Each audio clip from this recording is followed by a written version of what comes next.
Next theorem हम करेंगे ratio of area of similar triangles. So हमारे पास क्या है, अगर दो ट्रायंगल्स सिमिलर हैं तो उनके एरियाज की रेशो उनके किसी भी कॉरस्पॉन्डिंग साइड के ratio of the square of their corresponding side होता है। लेट्स सी, गिवन क्या है हमारे पास, दो ट्रायंगल ABC और PQR आपस में सिमिलर है। फर्स्ट कंडीशन क्या है, ट्रायंगल शुड बी सिमिलर। अब दूसरा मुझे फाइंड आउट करना है, to prove area of ABC upon area of PQR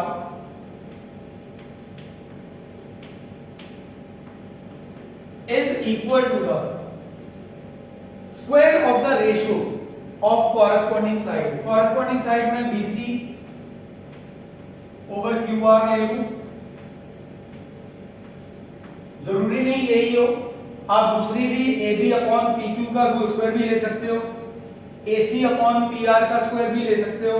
तो कोई भी एक कॉरस्पॉन्डिंग साइड के स्क्वायर के इक्वल प्रूफ करके हम बाकियों को उसके सिमिलर लिख देंगे।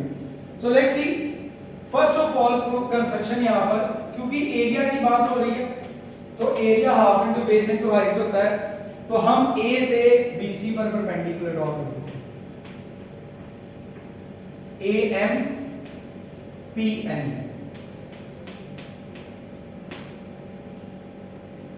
Draw AM perpendicular to BC and PN perpendicular to QR।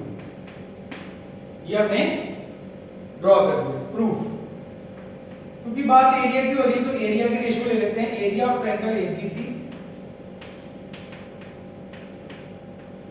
Upon area of triangle PQR।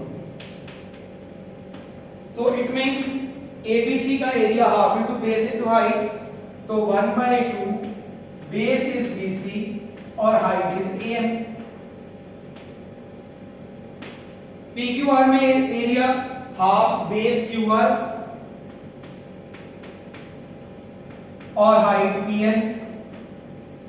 1/2 और 1/2 कट गया, हमारे पास बचा BC अपॉन QR और AM अपॉन PN। नंबर 1। अच्छा, अगर मुझे यहां पर BC square over QR square prove करना है तो AM ओवर PN को मैंने BC अपॉन QR के सिमिलर इक्वल प्रूव कर देना है। अगर वो इक्वल प्रूव हो जाएगा तो यहाँ पे BC अपॉन QR स्क्वायर हो जाएगा। अब हमारा टारगेट AM ओवर PN को BC ओवर QR के इक्वल प्रूव करना है। ये रहा AM ओवर PN, ये रहा BC अपॉन QR। तो सबसे पहले मैं AM ओवर PN को AB अपॉन PQ के सिमिलर प्रूव करूंगा, तो AB अपॉन PQ जो है वो BC अपॉन QR के होगा, तो इस तरह से इनडायरेक्टली AM ओवर PN जो है BC ओवर QR के इक्वल होगा। Let's see, first I will take these two triangles AFB and PNQ in triangle AMB and triangle PQN। इन दोनों ट्रायंगल में angle B equals to angle Q है by CPST of similar triangle. क्योंकि बड़ी triangle तो already similar है, जब बड़ी ट्रायंगल ऑलरेडी सिमिलर है तो these two angles are also equal। Angle B Q के इक्वल है, उसके बाद एंगल AMB PQN PNQ दोनों 90 डिग्री भी है। So by angle triangle AMB similar हो गया PQN के, PQN PNQ हो गया।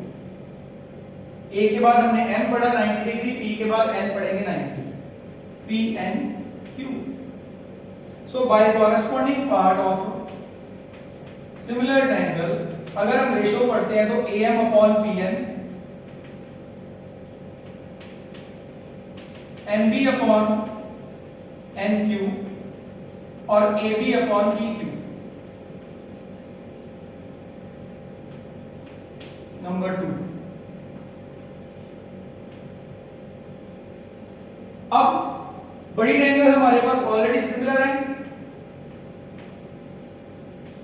Triangle ABC similar to triangle PQR है। जब ये ऑलरेडी सिमिलर है तो इनकी CPST भी अप्लाई कर लेते हैं। Bye it's CPST corresponding part of similar triangle AB upon PQ,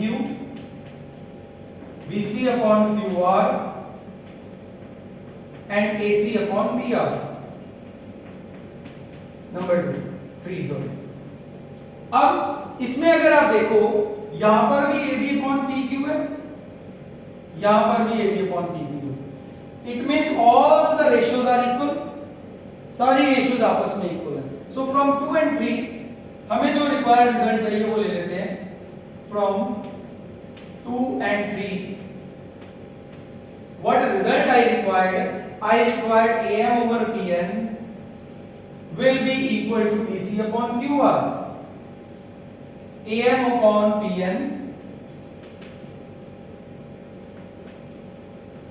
BC upon QR।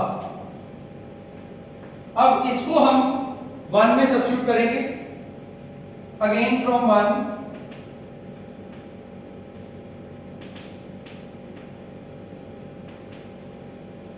में मेरे पास है area of triangle ABC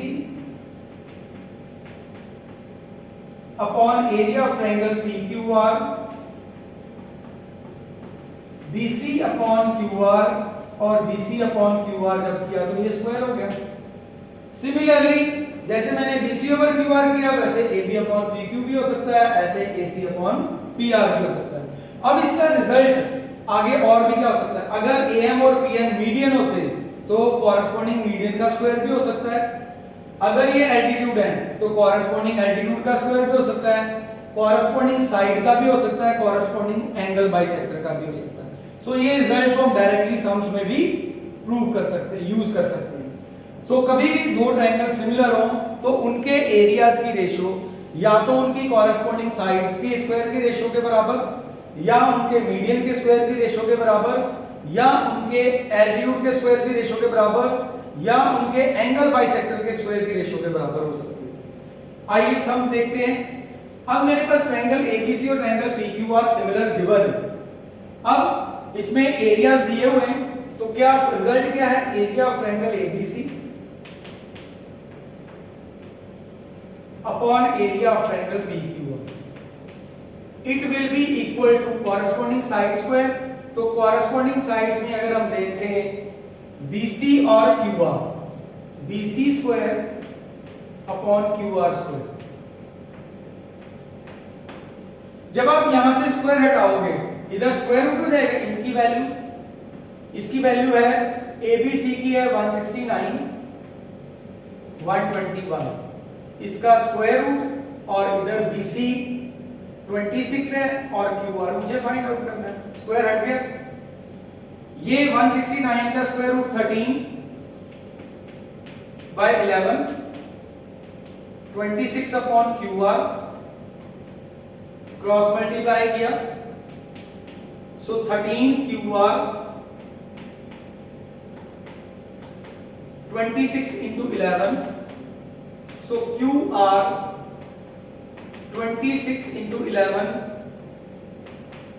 upon 13, so 22 centimetre. अगर मुझे एरियाज की रेशियो गिवन है तो मैं साइड्स की रेशियो निकाल सकता हूं, साइड्स की रेशियो गिवन है तो एरियाज की रेशियो निकाल सकता हूं। अगर मुझे एक एरिया मिसिंग है, बाकी दो साइड्स गिवन है और एक एरिया गिवन है तो नेक्स्ट एरिया फाइंड आउट कर सकता हूं। सो मेरे पास इन चारों में से कुछ भी ऑप्शन मिसिंग होगी, I am able to find it. अच्छा, अगर तो बात हो रही है एरिया की तो उनके कॉरेस्पॉन्डिंग साइड की स्क्वायर की रेशियो के बराबर होगी। लेकिन अगर ट्रायंगल सिमिलर है और उनके पेरीमीटर की बात हो रही है, उनके सम ऑफ ऑल लेंथ्स की बात हो रही है, एरिया की नहीं, पेरीमीटर की बात होती है, तो वहां पर रेशियो ऑफ स्क्वायर नहीं होता है, ratio of perimeter is equal to ratio of corresponding side. अब यहाँ पे देखो दो ट्रायंगल सिमिलर हैं, AB गिवन है, PQ गिवन है। AB इसकी ये वाली साइड गिवन है, PQ ये वाली साइड गिवन है, और PQR की पेरीमीटर गिवन है। तो यहाँ पर क्या प्रॉपर्टी लगेगी, perimeter of ABC upon perimeter of PQR corresponding side की रेशियो। तो कॉरेस्पॉन्डिंग साइड में हम ले लेते हैं इधर AB और इधर PQ। अब ABC ट्रायंगल का पेरीमीटर हमें ढूंढना है और PQR का पेरीमीटर मेरे पास गिवन है 25 और AB इज 9.1 और 6.5। डेसिमल से डेसिमल कैंसिल हो गए, सो 13 7 the 13 5 13 7 the 91 13 5 the 65। Cross multiply करके 25 को उधर ले जाओ, तो पेरीमीटर ऑफ ट्रायंगल ABC जो है that will be equal to 7 over 5 into 25 5 5 the 25 35 centimetre उसका पेरीमीटर होगा। अगर एरिया की बात है तो कॉरेस्पॉन्डिंग साइड्स की रेशियो उनके स्क्वायर्स के इक्वल है, और अगर पेरीमीटर की बात है तो फिर उनके रेशियो ऑफ साइड्स के इक्वल होगा।